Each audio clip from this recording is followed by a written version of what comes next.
Luiz Preti, que é presidente da Cargill. A gente está falando sobre segurança alimentar no painel que você vai participar. E quando se fala em segurança ambiental, o Brasil tem um baita desafio, inclusive pressão exterior, para melhorar desempenho, para aderir à tecnologia, para melhorar essa produção que o mundo inteiro está pedindo. De que forma, ou pelo menos qual o principal aspecto que o senhor encara para colocar em prática toda essa pressão mundial que vem sobre o Brasil, que é um dos maiores produtores do mundo? Então, Carol, o que a gente acredita é que não dá para alimentar 9,5 bilhões de pessoas em 2050 sem pensar no Brasil. O Brasil é uma peça fundamental nesse tabuleiro. E uma das coisas que a gente precisa fazer muito investimentos ainda, como eu tinha te falado outro dia, é na área de logística. Mas não só isso. O Brasil precisa estar aberto ao livre comércio, principalmente na área de alimentos. Vou te dar um exemplo. Agora nessa safra, nós vamos produzir, nessa safrinha, nós vamos produzir 70 milhões de toneladas de milho.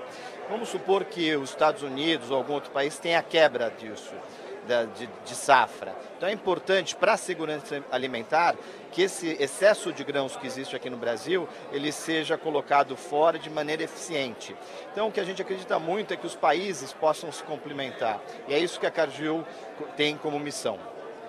No sentido de organizar essa logística mundial, inclusive. Exatamente, porque imagina, nós temos algumas vocações pelo nosso clima, pela nossa quantidade de água, pela nossa geografia, que favorecem algumas culturas. Esse ano vão produzir 220 milhões de toneladas de grãos. A gente não consome isso aqui. Em compensação, nós vamos ter que importar algumas coisas de fora, como malte, por exemplo, uma coisa que a gente não tem aqui no Brasil. Então, eu acho que esse equilíbrio, essa abertura, isso precisa acontecer na área de agronegócios e na área de agroindústria. O Brasil é forte exportador, eu não tenho dúvida que nós vamos ser os maiores produtores de alimentos nos próximos 20 anos, então eu estou muito animado com o setor.